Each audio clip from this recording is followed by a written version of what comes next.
menerapkan aturan bagi para pendatang untuk masuk ke DKI Jakarta. Salah satu syaratnya bukan hanya SIKM tapi juga bukti surat keterangan tes swab yang biayanya kalau memang ini belum mempunyai bukti senilai 1 juta rupiah. Bagaimana tanggapan Anda terkait aturan ini?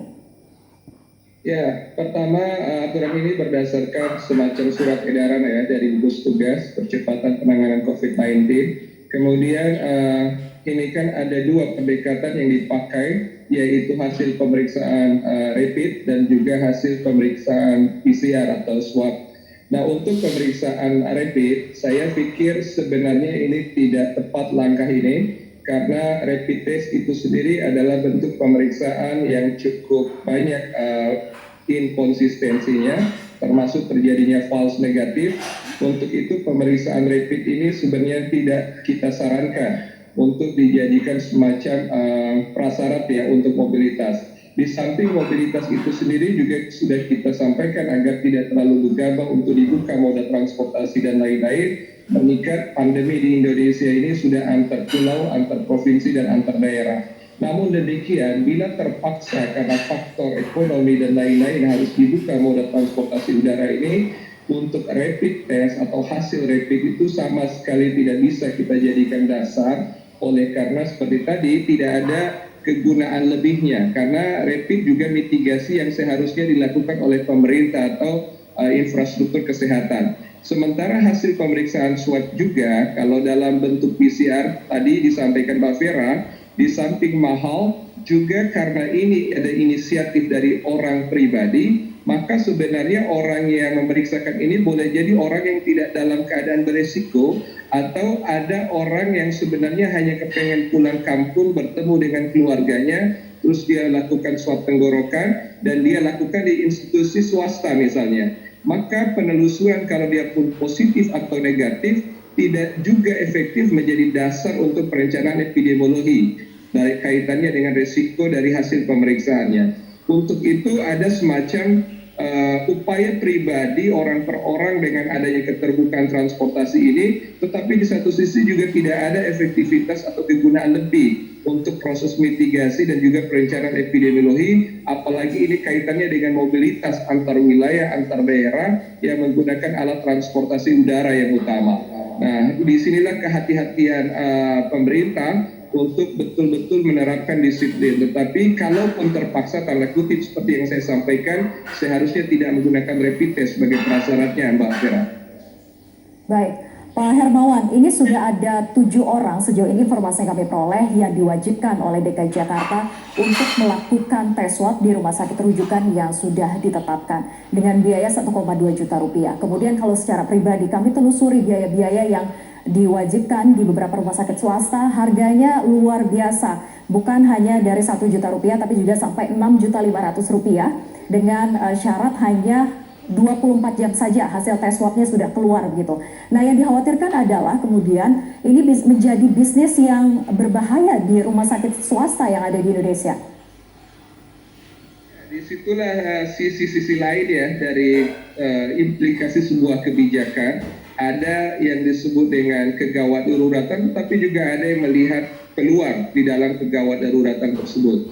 Nah, hemat saya ini kan menjadi sebuah bisnis karena di sisi lain orang melihat jangka panjang akan dibutuhkan karena kaitannya dengan intensitas dan volume penerbangan yang makin meningkat seiring dengan wacana the new normal misalnya, seolah-olah kita merdeka kembali kepada masa 4-5 bulan yang lalu sebelum adanya COVID. Nah, ini kan semacam psikologi publik yang menyikapi kebijakan, dan ini cukup berbahaya sekali dalam menahan laju transmisi COVID-19 di Indonesia. Karena hampir seluruh wilayah sekarang kalau kita tanya, moda transportasi udara ini dibuka untuk wilayah mana? Penerbangan dari bandara mana ke bandara mana?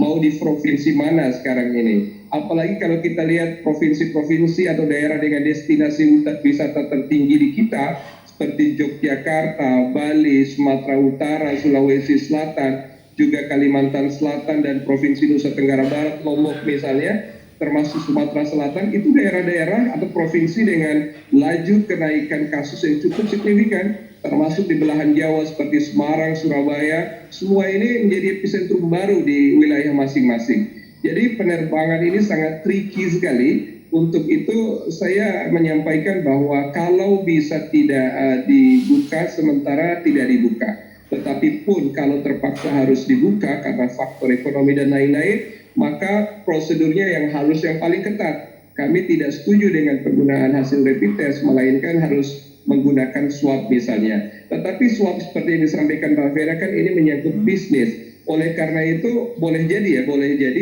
sebagai rumah sakit sebenarnya tidak bisa kita mengatakan bisnis rumah sakit, tetapi rumah sakit memberikan pelayanan sesuai dengan kebutuhan masyarakat. Oleh karena itu rumah sakit menyediakan fasilitas itu dalam rangka mendukung upaya pelayanan masyarakat. Yang kita pikirkan atau yang harusnya menjadi pertimbangan itu bukan rumah sakitnya, tetapi lebih kepada protokol kebijakannya. Nah ini yang menjadi hulu persoalannya, Mbak Vera. Nah harga persoalan 1,2 juta atau 1,8 juta itu sangat relatif. Kalau hasilnya dijanjikan hanya dalam 1 hari, dia berarti menggunakan mesin atau alat PCR yang sifatnya otomatis, hasilnya bisa langsung didapat ketika alat ini berguna atau berfungsi dengan baik. Ada 2 tipe PCR itu, ada yang mengandalkan proses otomatik, ada yang menggunakan proses SDM dengan kompetensi khusus butuh waktu lebih dari 1 hari, Mbak Vera. Baik, sebetulnya bagaimana cara menentukan harga ini Pak? Karena biayanya yang ditawarkan tadi sampai dengan Rp6.500.000. Ya tentu ada ya, karena kaitannya komponen pemeriksaan. Jadi ada yang kita sebut dengan unit cost and utility cost. Kalau kita lihat unit cost dalam pemeriksaan PCR ini ada yang terkait dengan jasa pemeriksaan, mulai dari pengambilan swabnya, kemudian juga bagaimana nanti ada petugas labnya untuk melakukan pemeriksaan ini dengan cepat, karena kecepatan itu menentukan, mungkin tanda kutip, menentukan harga. Yang ketiga juga berkaitan dengan efektivitas, sensitivitas. Karena kalau sampel atau spesimen lebih cepat diambil, bisa jadi juga hasil dilakukan dengan cepat itu lebih valid atau lebih baik. Oleh karena juga ya biasanya dorongan harga yang besar atau yang banyak menentukan kualitas yang baik. Nah, tetapi sekali lagi PCR ini menjadi opsi yang merupakan golden method sejauh ini. Untuk itu kecepatannya, cara pengambilan swabnya, lama atau tidaknya spesimen itu menunggu, dan juga kompetensi dari tenaga kesehatan yang memeriksa, itu semua menyebabkan kualitas yang menentukan harga dari hasil pemeriksaan PCR ini. Maka semakin cepat, semakin valid, semakin kompeten petugasnya, benar caranya, boleh jadi memang akan mahal harganya karena terkait dengan utility cost. Nah, hanya saja ini yang saya sebut tadi berkaitan dengan kepentingan bisnis, kadang tidak sejalan dengan kepentingan epidemiologi. Pertanyaannya, fungsi epidemiologi apa yang bisa kita ambil sebagai peta perencanaan ketika semua orang berinisiatif secara orang per orang atau pribadi untuk memeriksakan diri? Seharusnya dalam keadaan wabah seperti ini, segala sesuatu yang berupa pemeriksaan itu harus dilakukan oleh pemerintah secara terukur, sistematis, dan masif untuk penggunaan kebijakan sebagai fungsi mitigasi dan perencanaan epidemiologi. Jadi tidak dilakukan secara tanda kutip serampangan orang per orang hanya karena kepentingan bisnis, mobilitas, penerbangan, dan lain-lain, Mbak Vera. Baik, aturan ini bukan hanya swab test saja tetapi juga karantina mandiri, bukan di rumah masing-masing tetapi justru di beberapa hotel yang sudah ditetapkan oleh DKI Jakarta. Dan kami tidak mengetahui biaya yang dikeluarkan harus berapa oleh mereka para pendatang ini. Yang dikhawatirkan oleh dari awal ini aturan tes swabnya 1,2 juta rupiah, belum lagi karantina mandiri yang ditetapkan di beberapa tempat gitu. Nah, ini apakah betul harus dikontrol juga oleh pemerintah pusat agar tiap-tiap daerah tidak membuat kebijakan-kebijakan yang semacam ini? Ya, kalau di sisi lain ya, kita memaklumi kadang melihat pemerintah daerah dimanapun ya, karena pemerintah daerah berkepentingan melindungi segenap warga masyarakatnya secara lebih teknis, karena pemerintah daerah lah yang paham karakteristik, kebutuhan, dan juga infrastruktur di daerahnya. Alih-alih kalau kita lakukan secara longgar oleh pemerintah daerah itu bisa jebol, terjadi silent transmission karena silent movement begitu. Artinya penyebaran virus secara diam-diam karena adanya juga pergerakan diam-diam dari orang per orang. Nah, untuk mendeteksi pergerakan inilah pemerintah DKI boleh jadi melakukan himbauan isolasi supaya dapat dideteksi potensi ODP dan bahkan orang-orang dengan tanpa gejala atau OTG bila memang dia terindikasi terpapar atau berkontaminasi dekat dengan orang selama perjalanan antar satu wilayah dengan wilayah lainnya, Mbak Vera.